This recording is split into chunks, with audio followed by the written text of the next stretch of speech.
was. And so I waited for my fiance to go home, and I plugged it in to show him that it won't, like, go into the screen, and then it worked. I was like, what the hell? Okay, it must have been a blip, and I just tried to record, and it's done the same thing, it won't connect.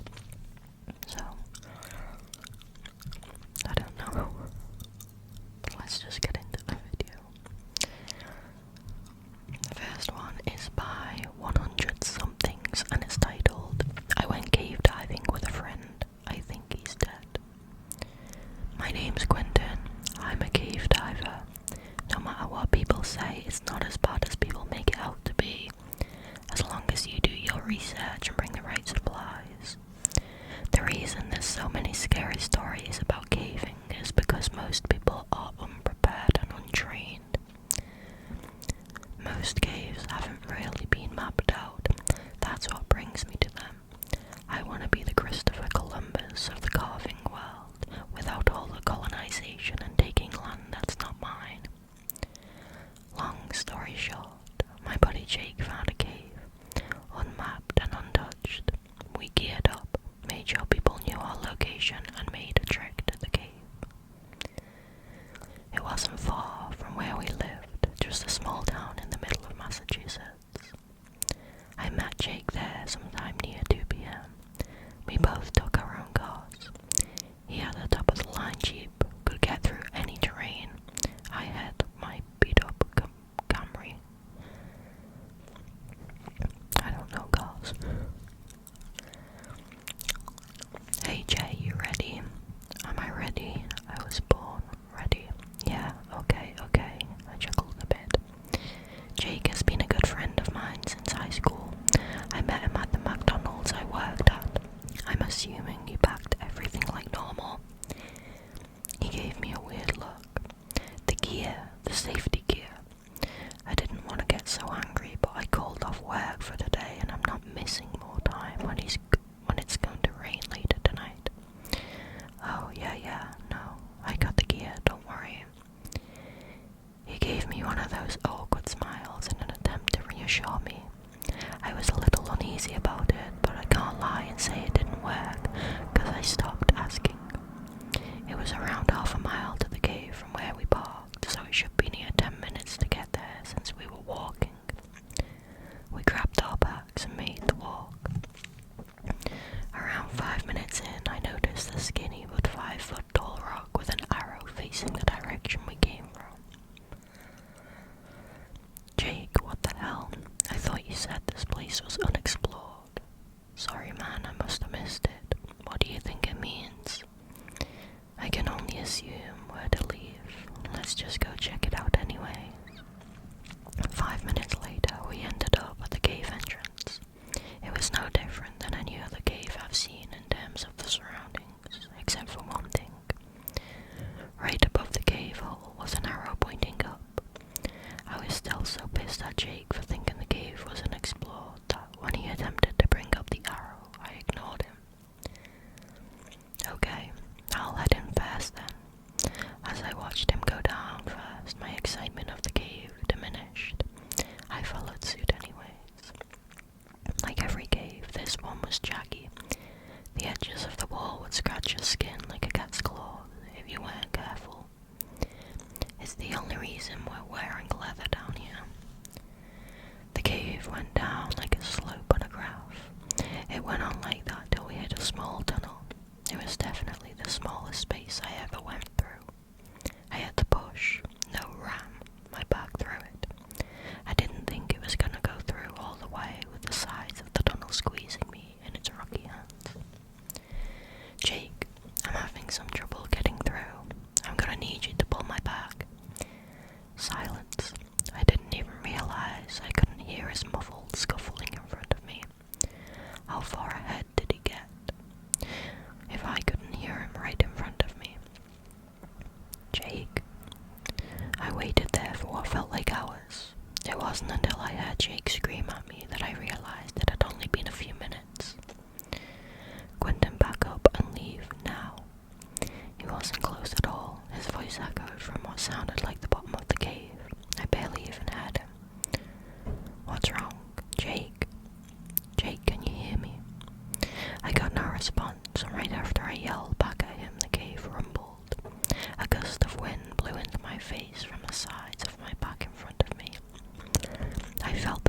yelling at me, and I wasn't the type of fool to ignore it.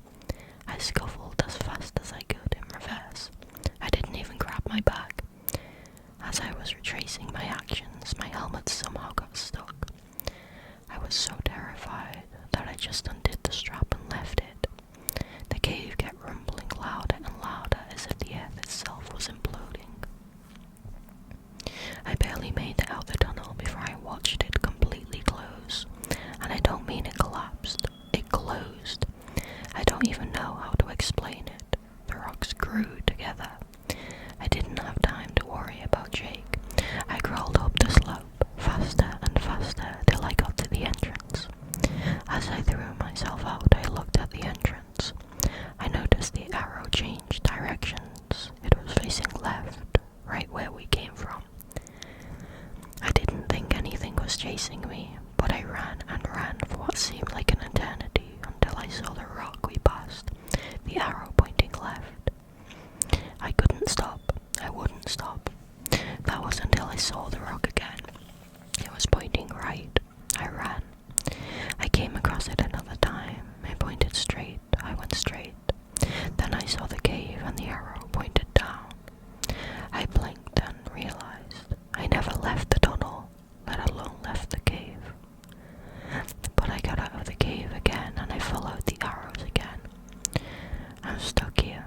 If you're reading this, then my message got out of this loop I'm in, and means there's a connection between here and the real world. If you're reading this, send help. That's so creepy. I love anything that seems to have like a loop where they're stuck, or like a time loop, like in the tall grass. That was a good one. I find it very interesting. Okay, sorry for the car outside, by the way. This next one is by Pentyworth 223. That name sounds familiar. Have we read something by them before? Anyway, this one's called I was cave diving when I found something that shouldn't exist. I don't even know why I'm writing this. No one's going to believe me anyway. Hell, I barely believe it, and I was there. I've been cave diving for most of my adult life. It's one of those things that either terrifies you or makes you feel alive in a way nothing else can. Crawling through those lightless, half-flooded tunnels of stone with barely enough room to breathe. It rewires your brain. You stop thinking in straight lines. The world becomes narrow and endless all at once. Last weekend, I drove 4 hours out to a site I'd been meaning to explore for years.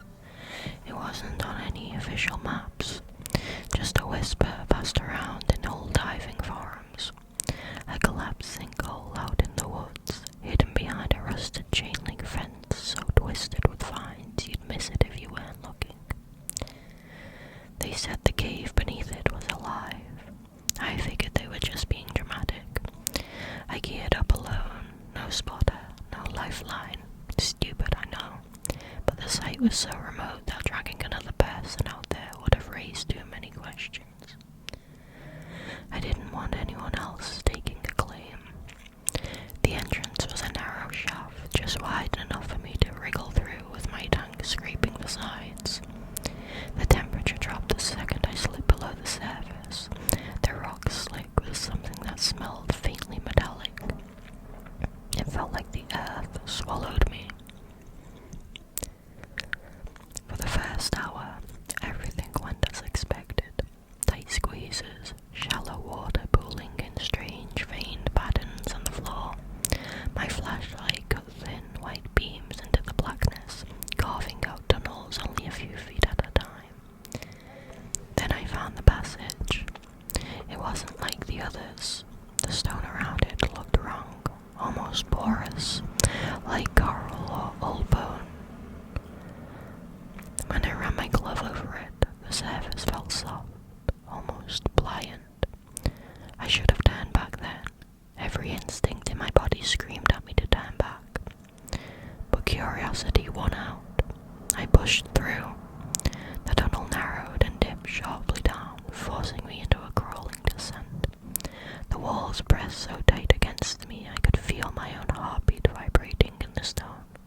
just empty space.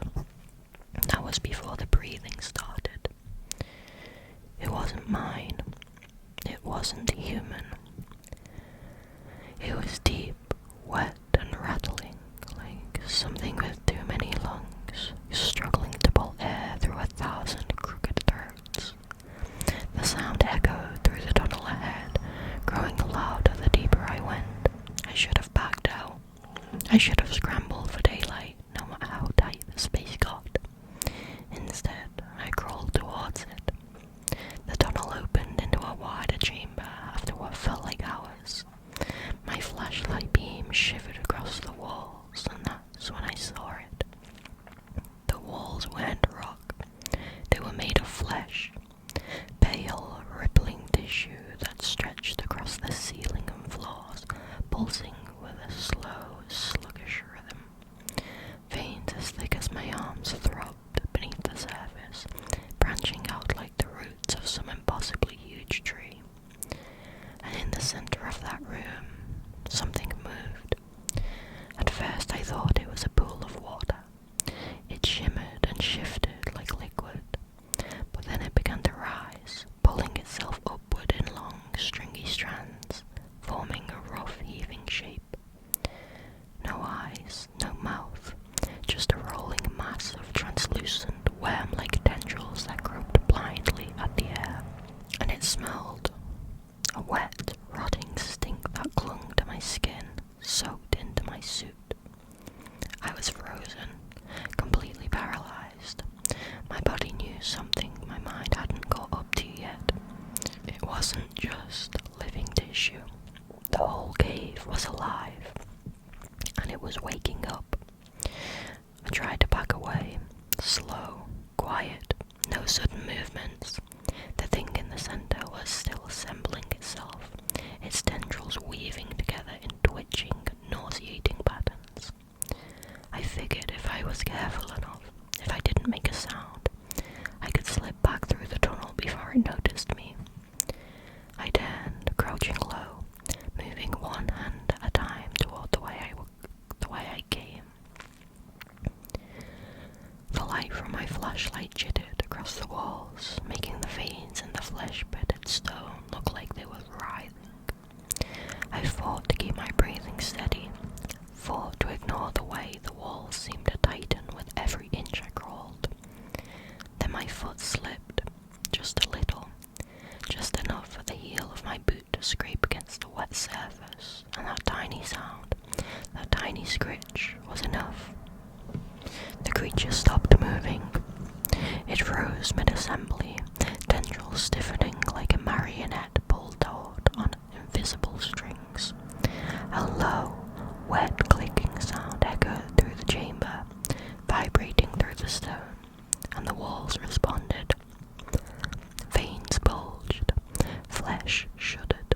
The entire cave seemed to lurch forward in one slow motion, one slow, slithering motion, like a body trying to force itself through its own skin. Panic took over.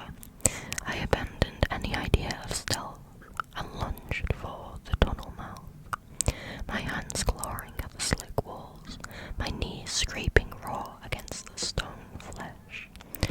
I half crawled, half swum into the narrow passage, my flashlight bouncing wildly and plunging the tunnel into jerking shadows. Behind me, the breathing grew louder, faster, hungrier. Something heavy slithered after me, wet tendrils slapping against the stone with a sickening, rapid rhythm. The tunnel was too tight to turn around. I couldn't see it, but I could feel it, the vibrations rattling through my bones. I kept scrambling, dirt and mucus like stone filling my gloves, my gear catching on the narrow walls. Every second counted. Then the tunnel shifted. I don't mean it branched off. I mean it moved. The stone flesh around me flexed like a throat constricting. The opening I had come through twisted sideways, folding into itself. The way back was gone. I crashed into the dead end, my helmet striking the wall with a sharp, hollow thunk. Pain spiked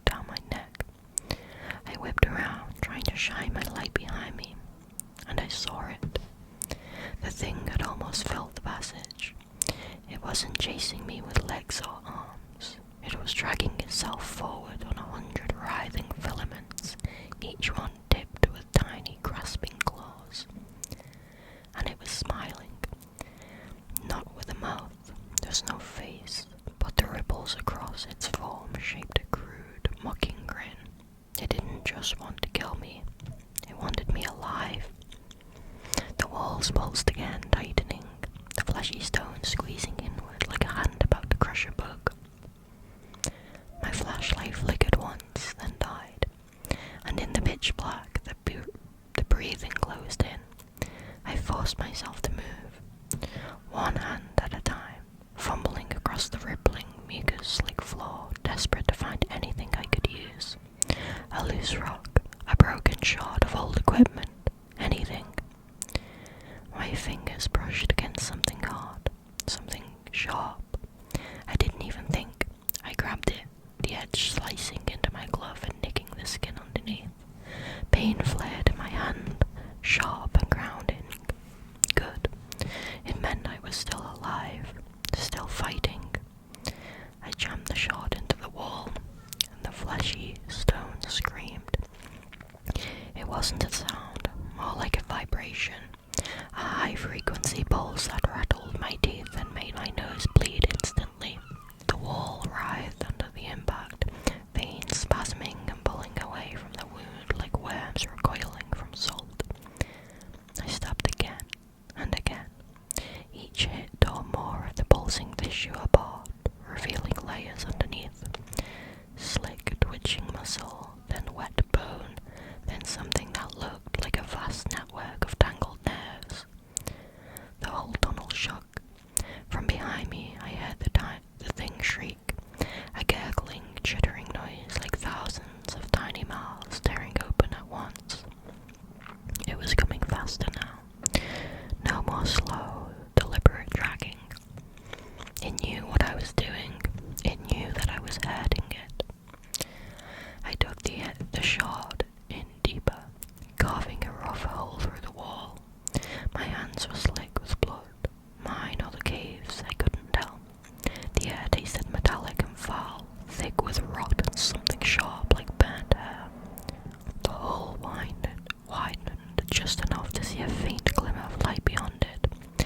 Cold, bluish light, not daylight. Something else, but it was an exit. Or at least, not this. I shoved my body into the gap, feeling the fleshy membrane tear around me, sticky strands clinging to my suit. The cave tried to pull me back, veins snaking around my legs, tendrils lashing at my arms, but I fought harder, kicking, tearing, screaming into the pitch-black air. For one terrible moment, I felt hands, not tendrils, hands grabbing at my ankles. Thin, brittle fingers with too many joints, clawing and bleeding. I didn't look back. I tore myself free, half falling, half crawling through the ragged hole, into the unknown light beyond. I hit the ground hard on the other side, sliding across slick stone. My flashlight, miraculously still strapped to my wrist, spotted back to life with a weak, shivering beam. And I saw where I was. Not another chamber, not freedom, a nest. Hundreds, maybe thousands of those same fleshy tendril creatures, all slumped in tangled heaps along the walls, sleeping, shuddering softly in rhythm with the breathing pulse of the cave. They hadn't seen me, not yet, but one of them, the closest one, twitched, and slowly began to stir. I stayed frozen, barely breathing. The creature closest to me slumped back down, its twitching subsiding into slow, wet convulsions. Around it, the others continued their rhythmic pulsing, a grotesque mimicry of sleep. I had to move. As I edged along the wall, my flashlight's weak beam swept across the stone, and I saw it. Markings. Deep grooves, almost invisible against the pulsing flesh stone, spiraled across the surface like scars. Arrows, symbols,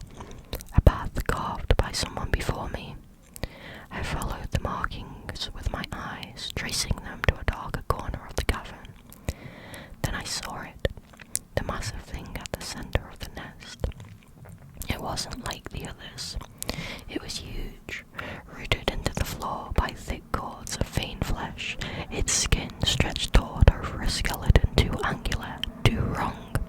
Its head was a mass of writhing tendrils, shaping crude impressions of faces, grinning, weeping, screaming. It wasn't breathing, it was dreaming, and the whole nest pulsed in rhythm with its dreams. If it woke, all of them would. I edged toward the carvings, my every step a fight against my own shaking body. Halfway across, the tendrils along the ceiling shivered. The massive creature twitched. The nest stared. I stumbled the last few feet to the far wall, found a fissure hidden behind the markings, and squeezed through just as the nest exploded into motion. Tendrils lashed, bodies screamed. The massive thing in the center began to unfold. I forced myself upward through the narrow stone shaft, kicking at grasping fingers, clawing at slick stone, until I burst into the open, collapsed onto cold, wet grass. The sinkhole behind me was silent. The sky above was purple with dawn. The breathing was gone. For now. I don't know how long I lay there. Eventually I staggered back to my truck and drove. I didn't look back. I haven't gone near that place since, but sometimes late at night, when the world is quiet and I can't sleep, I swear I can still feel the breathing.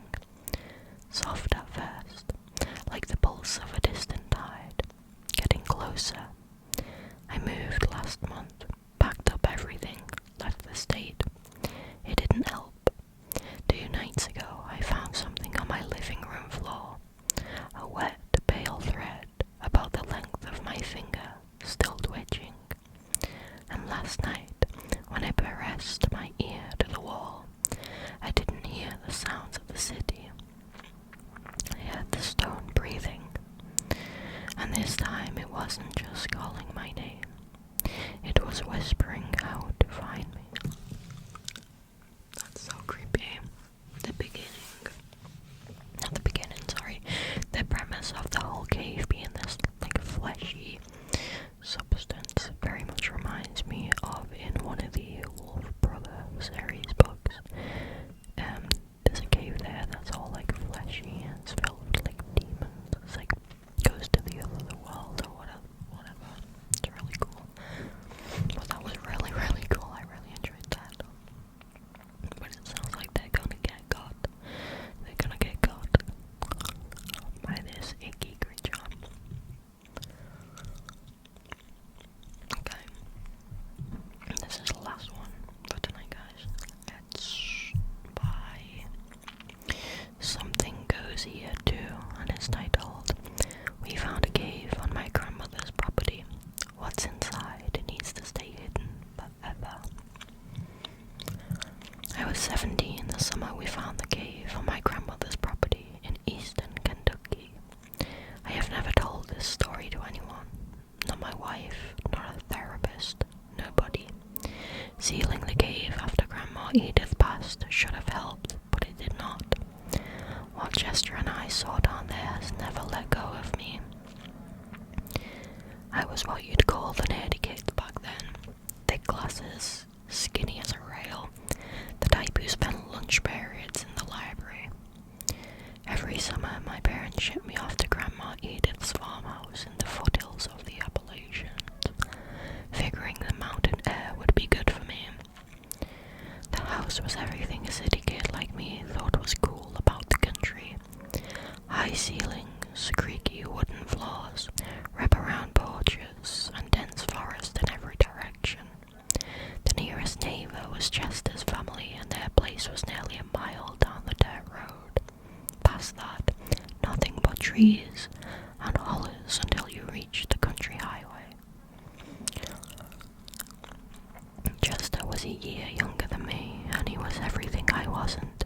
He could fix engines, hunt, fish, and navigate the woods like he'd been born to it. Where I was pale and awkward, Chester was sun-darkened and confident. Where I worried about everything, Chester just did things. We'd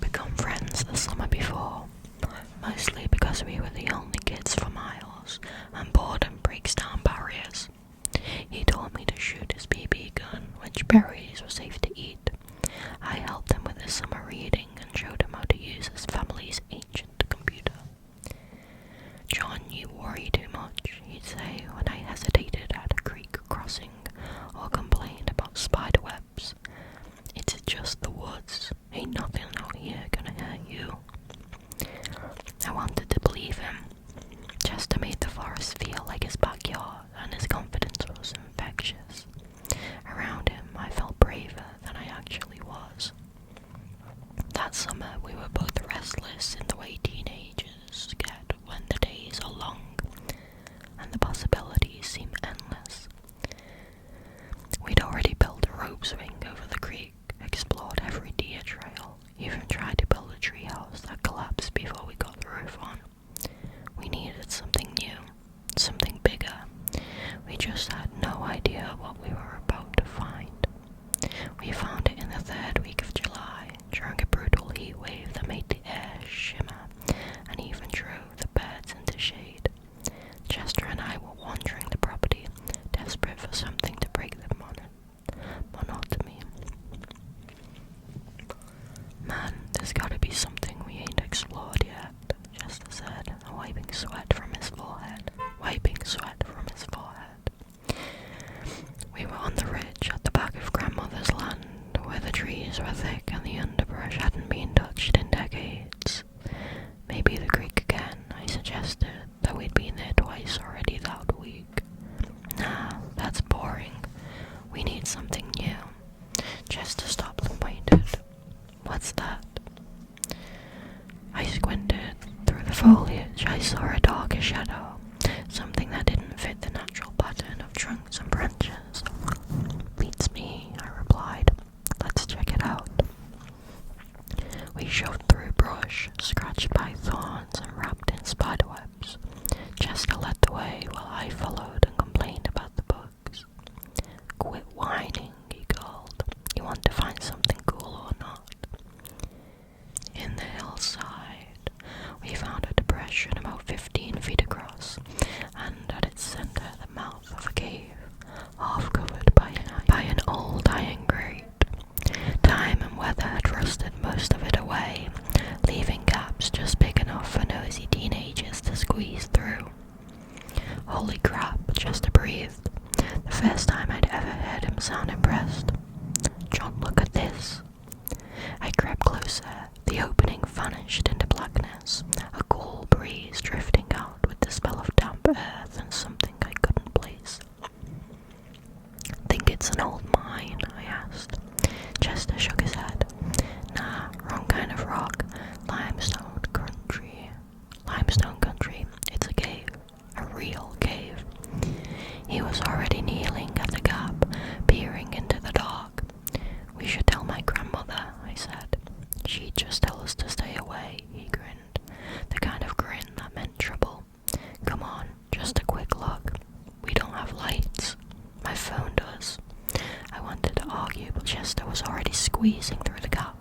His movement echoed strangely inside. Chester, wait up, I called. Being alone outside seemed worse than following. Just for a minute, his voice came back, muffled and strange. Just to see what's here. I slipped through after him, scraping my shoulder on the rusted metal. The passage opened immediately into a chamber 10 feet high and twice as wide. Chester's phone light swept over smooth limestone carved by water through the ages. This is so cool, Chester whispered, and his voice echoed back at us from deeper in the cave. The floor was mostly level, covered with a layer of dirt and small rocks that crunched under our feet. Chester played his light ahead, revealing that the cave continued back into the hillside much further than either of us had expected. Okay, we looked, I said. Now let's go back and get real flashlights if we want to explore. But Chester was already moving deeper, his phone light bobbing as he walked. Chester, just a little further, he called back. I want to see how far it goes. I followed. The alternative was standing alone in the cave mouth, and that wasn't happening. We made it 50 feet before Chester's phone died. The darkness swallowed us whole, the kind you never get in a city. I couldn't see my hand in front of my face. Chester, my voice sounded small, right here. Don't panic. His hand grabbed my arm. Stay close. We'll follow the wall back. We shuffled for 5 minutes along the wall, trying not to trip. When daylight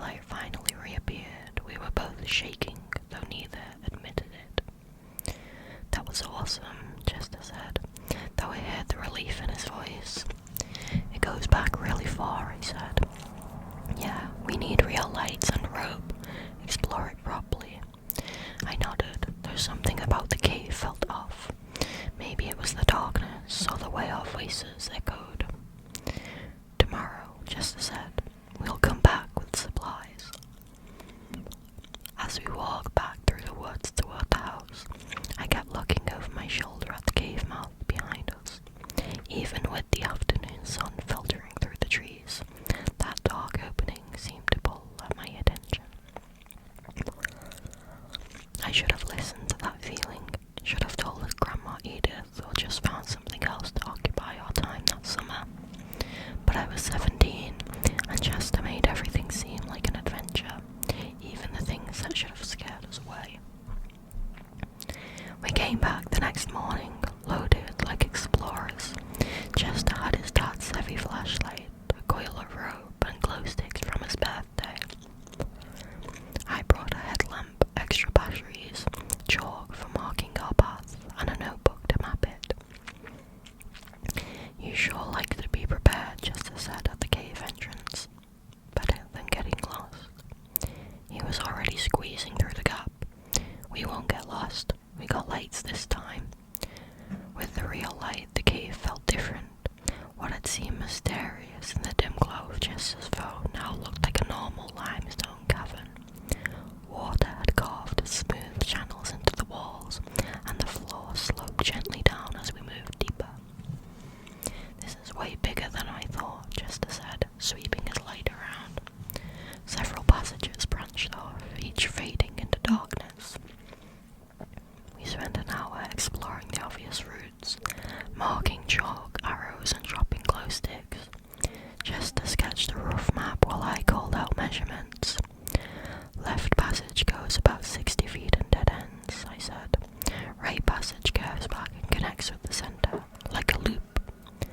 The center passage drew us in. It ran straight back, sloping steadily down, and our lights couldn't find the end. "That's where we need to go," Chester said, his voice excited. 2 hours in, he made the observation that should have sent us back.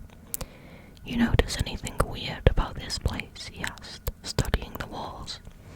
What do you mean? What do you mean?" "No bats, no bugs, nothing." His light swept at the ceiling and walls. "Every cave should have bats at least. Spiders, crickets, something. But look, nothing." I stopped and looked. He was right. The place was sterile. No cobwebs, no droppings, no life. Even the puddles were clear and still, with none of the algae you'd expect. "Maybe it's too far from the entrance," I said. Chester shook his head. "Nah, caves are ecosystems. There should be something living here." We kept going. We were too caught up in the adventure to let a little oddity stop us. The cave was giving up its secrets, and we felt invincible. The center passage dropped 100 feet over 300 yards. Our chalk marks and glow sticks glowed faintly behind us.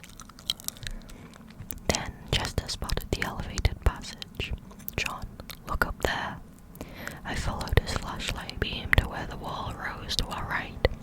About 15 feet up was another opening. Unlike the others, it was perfectly round, 4 feet across, with a steady current of air flowing out.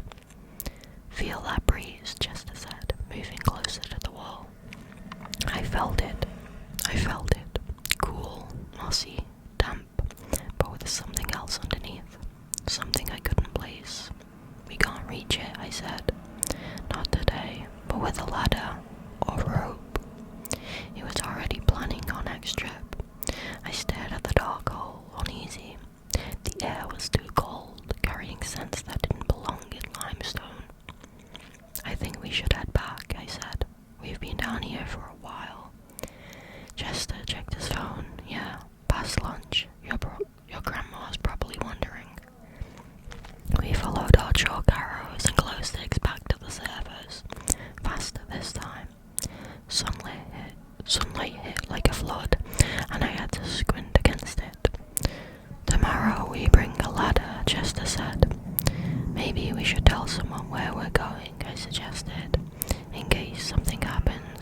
it's just a cave. But as we walked back through the woods, I kept thinking about that opening and the air flowing from it. The scent felt familiar, like something half remembered from a dream. That night I dreamed of deep places and moving air, and woke with the taste of moss in my mouth. Chester showed up the next morning with his dad's aluminium stepladder strapped to the four-wheeler, grinning like he had solved everything. I borrowed it while Dad was at work, he said, wrestling it off. He won't miss it for a few hours. The ladder was heavier than it looked, and hauling it through the woods was an expedition in itself. We stopped every 50 yards to rest and untangle it from branches. By the time we reached the cave, we were both sweating. This better be worth it, I muttered, helping him force it through the grate. Trust me, it will. Getting the ladder down the sloping passage was another challenge. It was awkward in the tight space, and my headlamp cast confusing shadows, but Chester was determined, and we finally got it against the wall. Hold it steady, he said, climbing. I braced it while his light swept the opening above. At the top, we went quiet. What do you see? I called. It goes back a long way, he said, muffled. He climbed down and we switched places. The ladder felt shaky under me, but I reached the opening. His flashlight had shone down the tunnel stretching back, but what struck me was the sound. Water, dripping, echoing, as if from a much larger space. You hear that? I called. Yeah, sounds like water, a lot of it. I climbed down and we stared at each other in the glow of our lights. Underground river, I said. Or a lake.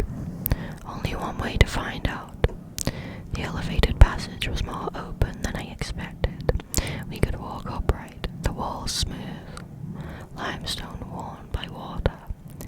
The smell grew stronger as we moved, and the air felt thicker, carrying scents that reminded me of the things long dead. After 200 feet, the passage opened.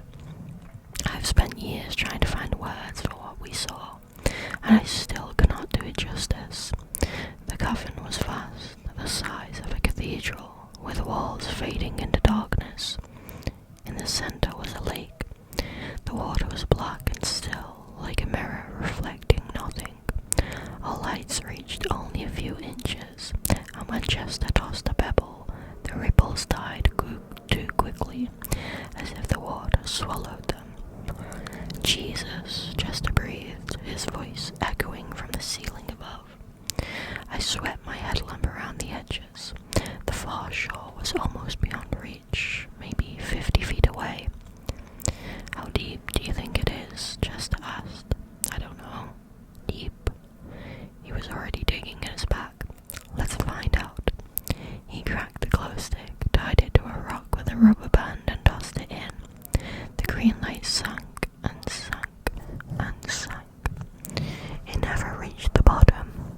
The glow vanished into distance until the surface was black again, showing no trace of what we had dropped. That's not possible, Chester said, his confidence gone. I stepped back from the edge. The lake felt alien, the air too still, the silence too complete.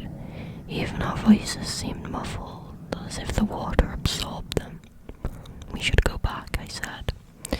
But Chester was staring at the far shore, his light barely catching the shapes in the dark.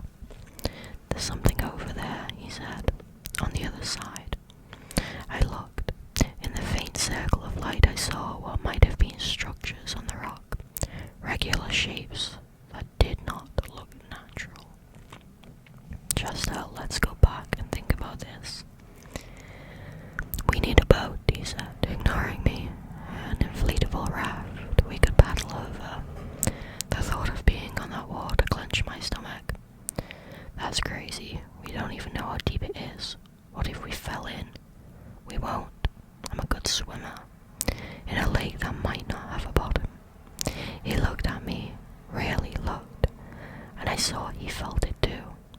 sense we had found something that should not exist. But Chester never backed down from anything. "Tomorrow," he said, "we'll think tonight and come back with a plan." As we left through the passage and down the ladder, I kept looking back. The darkness seemed deeper than it should, and I felt something in the water watching. That night I could not shake the image of the glow stick sinking into endless depths.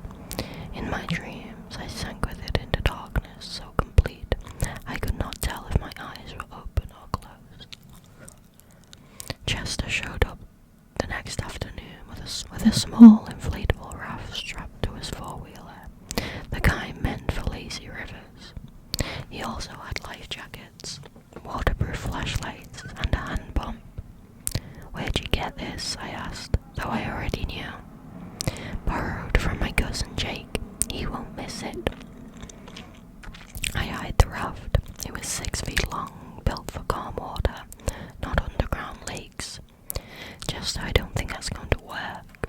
"It'll be fine. It's rated for 2 people. We're light." Despite my doubts, I helped him haul it into the cave. His enthusiasm was hard to resist, and I was curious about the far shore, but the image of that glow stick sinking into black water never left my mind.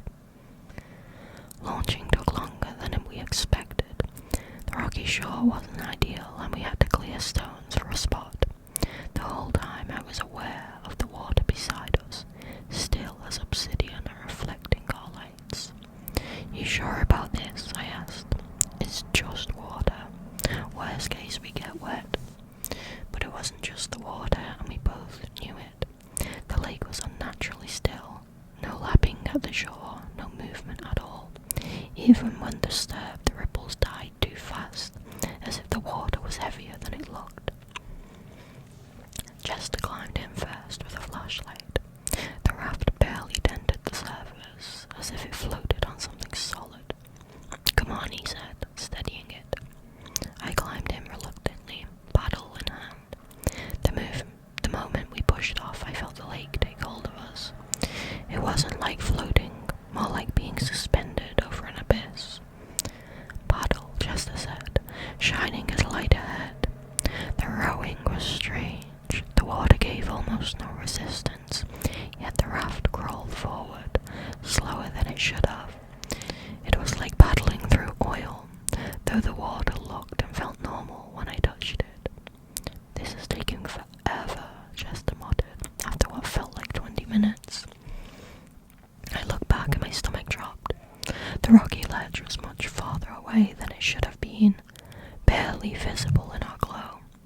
Ahead of us, the far shore seemed no closer than when we'd started. "Chester, something's not right about this." "Just keep paddling, we're almost there." But we weren't. The harder we paddled, the less progress we made. The far shore stayed distant while the shore behind us kept receding. It was as if the lake stretched itself, bending distance in ways that defied sense. Then Chester's light touched the far side, and we both went quiet. "What the hell is that?" he whispered.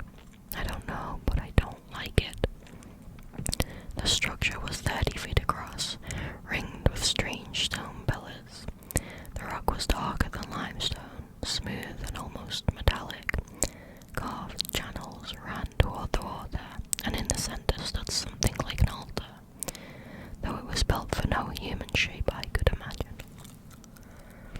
"We need to get closer," Chester said, but without his usual confidence. "No, we need to go back, now." I turned the raft, but he grabbed my arm. "Wait, look at the water." I followed his gaze. The water glowed faintly, as if light rose from something far below. The glow was subtle but unmistakable. The surface shifted, a slow bulge rising as though some unseen current was pushing up from the depths. "There's something down there," Chester said. "Something big." Then our gear failed. Chester's flashlight flickered and died. My headlight dimmed despite fresh batteries. Even my watch froze at 3:47. "Chester, we're leaving now," I said, cracking a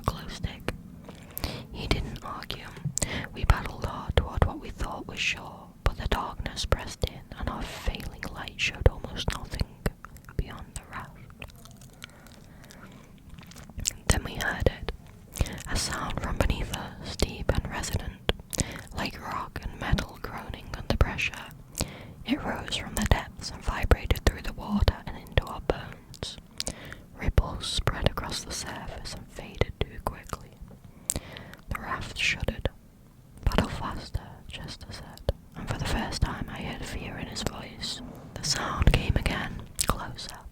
The water around us began to glow, the light moving upward as if something fast was rising. We paddled in silence, our failing lights barely cutting the dark. The shore seemed impossibly far, and with every stroke I was sure we would not make it.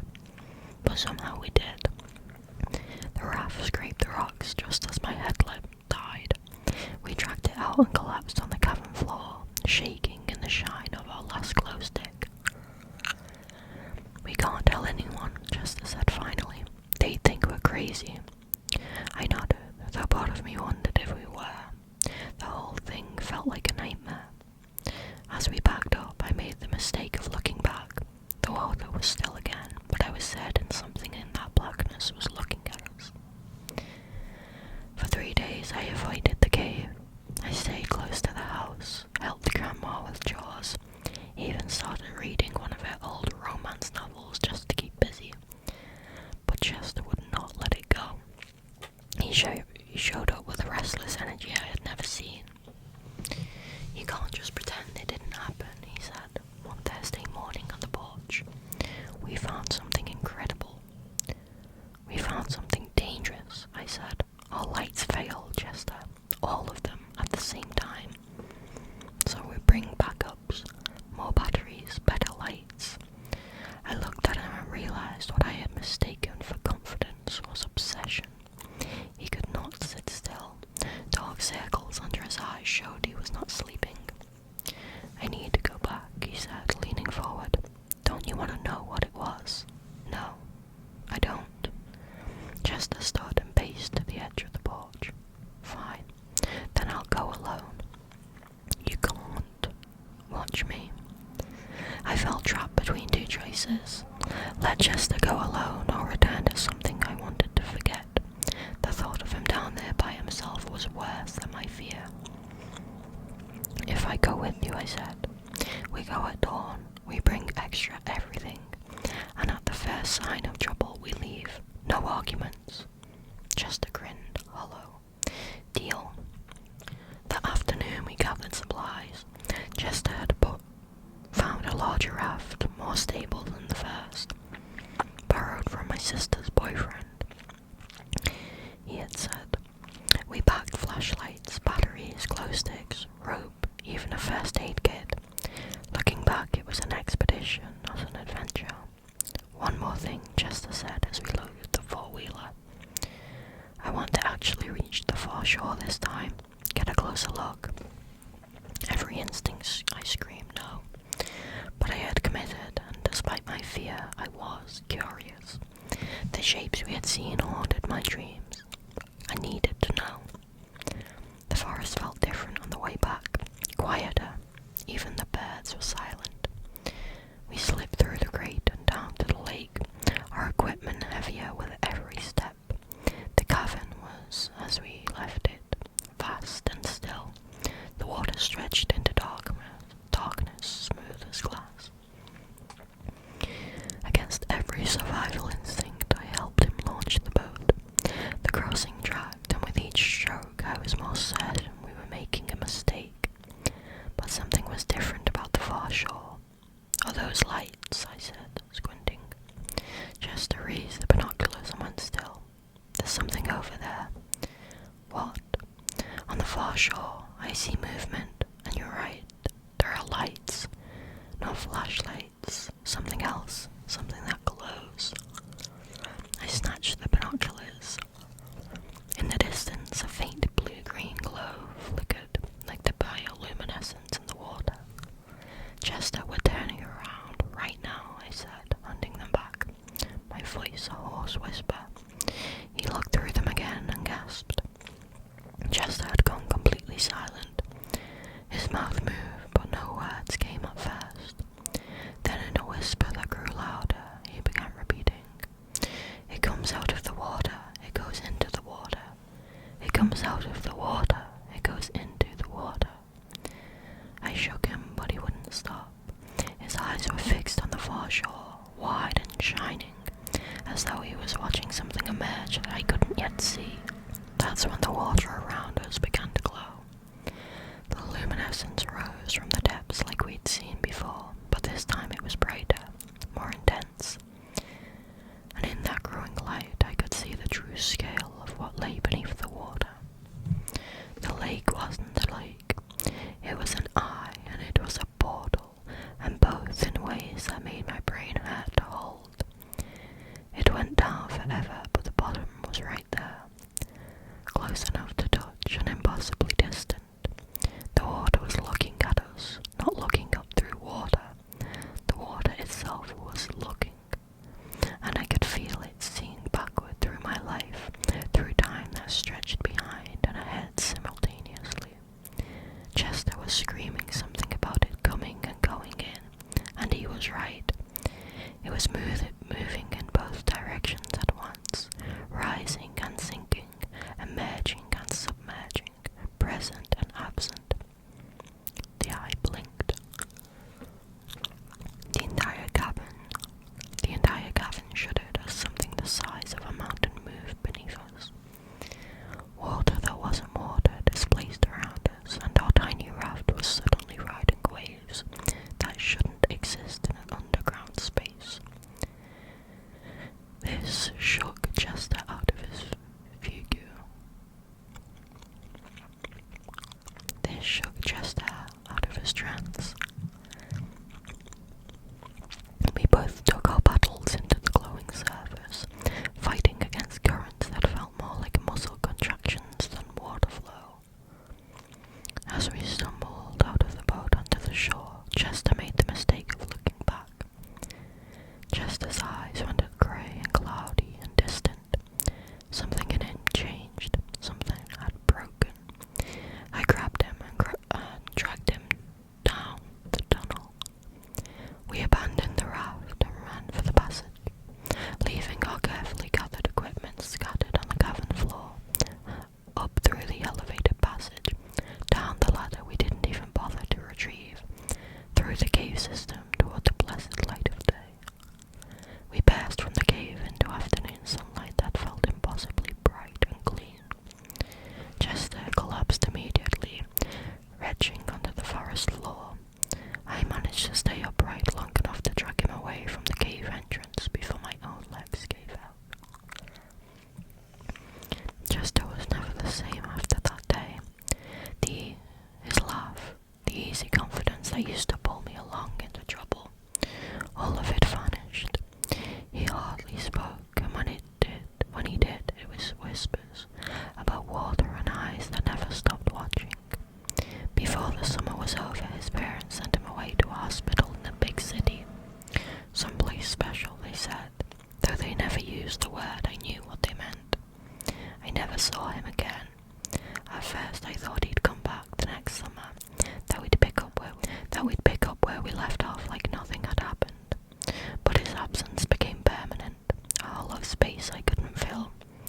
I carried the weight of it alone, pretending normal life was still possible, while the memory pressed against me like the dark water under the hills. That was 10 years ago. I've been in